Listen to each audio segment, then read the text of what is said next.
If only we knew then what we know now. How cool would that be? But we were young. How could we have known? You see, time changes perspective, doesn't it? And that's what we're talking about today on this episode of the Educators Among Us podcast. Welcome to the Educators Among Us podcast, where we share motivational messages and inspiring stories for and about educators. Your host, Scott Barron, is author of the critically acclaimed book, Love 'Em and Lead 'Em, and provides powerful insights and wisdom for those who heed the call to teach, coach, lead, and serve at all levels of education. This is Scott Barron, and I'm very honored to be your host for the Educators Among Us podcast. This is a special program that's designed for those who serve in all aspects of education. They're teachers and coaches and staff members, and they run the business office. They're involved in development, admissions. They help keep the buses going, the lunchroom going, the facilities looking great. They help run the board meetings. They're a part of all aspects of the school. Thank you. Really, thank you for all that you do, because you make a difference in the lives of so many people. We get emails from all around the world that say, "Hey, I needed that." I got an email today from a person who runs a program up in New York City, and she said, things have been hard lately, and I needed that reminder. Your message on it was the one on stepping on toes was one that I have to do that on some things, and I was getting hesitant. I was starting to get gun shy, and it helped remind me that no, I still got to lead. I still have to make things happen. I still have to love my educators and build an environment where both my educators and my students can thrive. And I just kind of needed that, and that's why we're here. We get to provide that perspective and that encouragement, but also some prodding and some technique maybe that you can use for your professional development and what you're doing there in your education service and system. It is an exciting time of the year, right?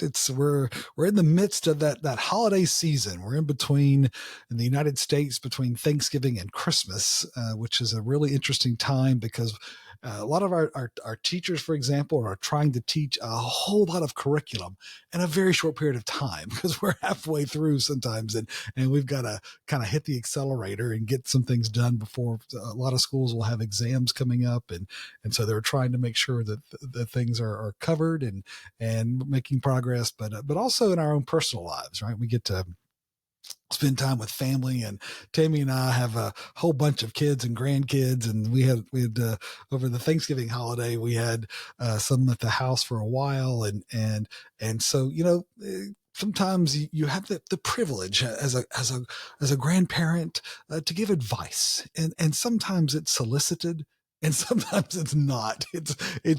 It just the door was opened, and then, or sometimes I had to kind of knock on the door and start giving advice, and that's sometimes received and sometimes not. It all depends, and sometimes with the grandkids as well.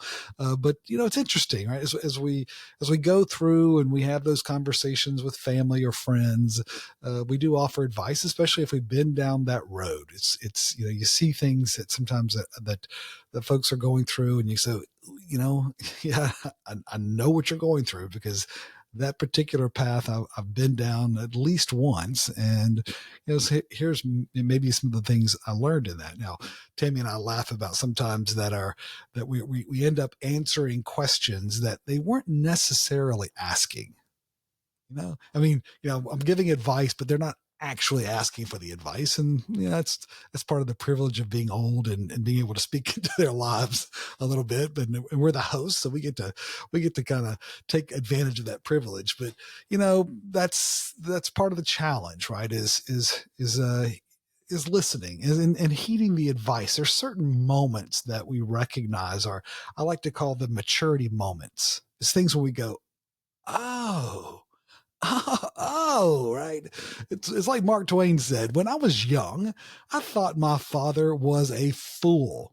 When I grew older, I wondered how in the world, how he had learned so much in such a short period of time.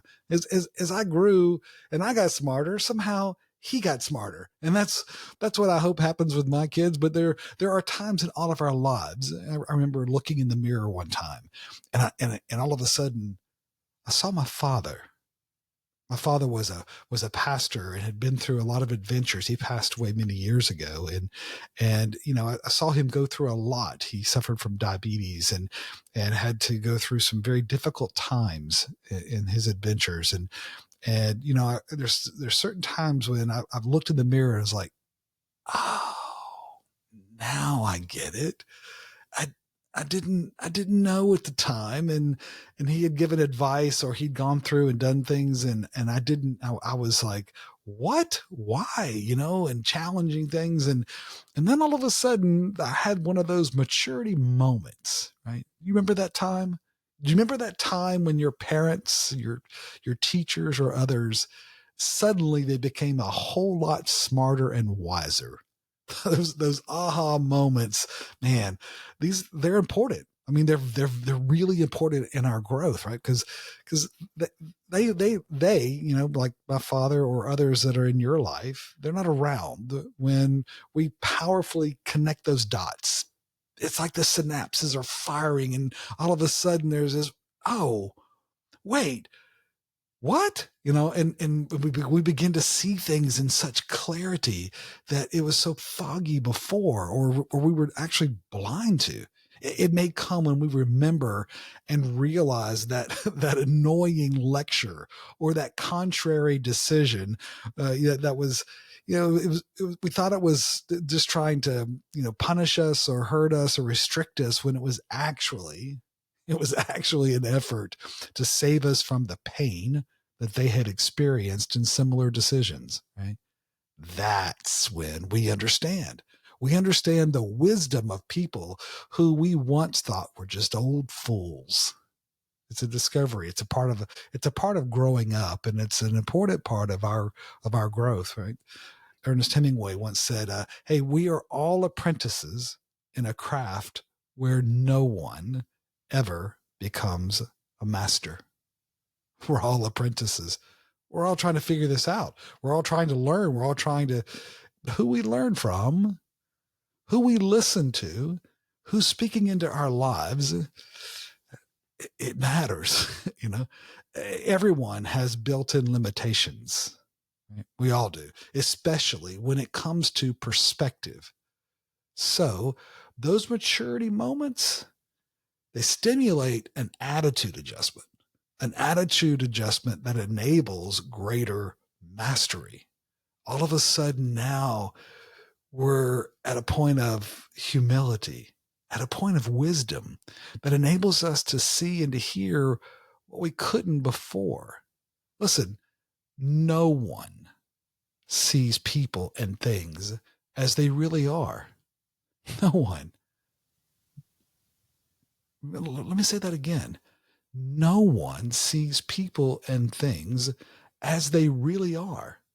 We only see them as we are. We have this lens, and our lens changes, our perspective changes as we renew our mind, as we think about things, sometimes the right things, sometimes the wrong things, right? Nobody sees reality. We all have a tainted lens, and that gives us quite an opportunity for humility and growth. One special gift of a healthy and humble mindset is to reflect, on the miracles and the people who enabled us to become who and what and where we are today. There are so many people who impacted our lives. And that's part of the growing process, is we get to remember them. We get to think about their lives and their influence and what we learned and how we can grow as a result. That's a part of honoring them, is us being able to take that and then accelerate our growth and become even more and even better. The truth is, someone was behind everyone's success, and educators are vital contributors there, right? We make significant contributions in the success and the life of other people. That's the joy of our work. That's the calling. Continue in what you have learned and have become convinced of, encouraged Paul in 2 Timothy 3:14. Keep it up. Continue, because you know those from whom you learned it. Right? You know you can rely on that truth. You can rely on what they told you and what they taught you, because it was true and it was reliable. So at the start, right, we resemble our parents, but in the end, we resemble our decisions. It's an important thing to remember in life. At the start, we resemble our parents, but in the end, we actually resemble our decisions. Painful regrets are always rooted in decisions that reject what we know is right and true. I mean, if you think about it, if you think about those times in your life when you have pretty sharp regrets, those regrets that, man, I wish I hadn't, right? It was never when you were doing the right thing, the things that you know are righteous and true.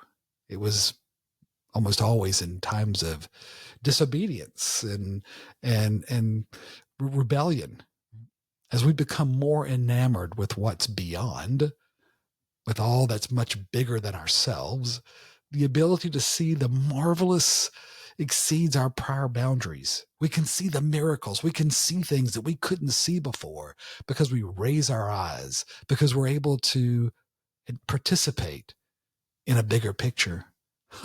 And listen, life moves with intensity that easily causes us to bypass those reflective pauses, those meaningful moments, those maturity moments, right? But then if we allow that pace of life to distract us, then we risk losing our real meaning, our real future, and our real identity. Don't do that. Don't allow the pace of life to keep you from those maturity moments. Embrace them. Embrace those maturity moments this week, my friend, deciding to be the incredible person you were created to be. That's the joy. That's the joy of our work as educators and pouring into other people. But it's also the joy in your growth, because you are a learner. It's lifelong learners, or they look good in mission statements or other things on the website, but we do it. We learn every day. We're willing to adapt. We're willing to try new things. We're willing to explore. We're willing to get outside that comfort zone because we're walking in the footsteps of others before us who set that pace. Because we're willing to humbly acknowledge in those maturity moments, we're here for a reason, and we're actually living out what were previous people's and some of our own prayers. That's the joy of perspective. Hey, as you're going through this week, a coaching question to consider. Did I do my best to embrace those maturity moments today? Did I do my best to embrace those maturity moments today? Love them and lead them, my friend. This is Scott. Thank you for joining us for the Educators Among Us podcast and for your courageous commitment to this noble calling. We get you and the challenges of this work. To stay connected with this community, be sure to subscribe to our podcast and weekly encouragement at educatorsamongus.com.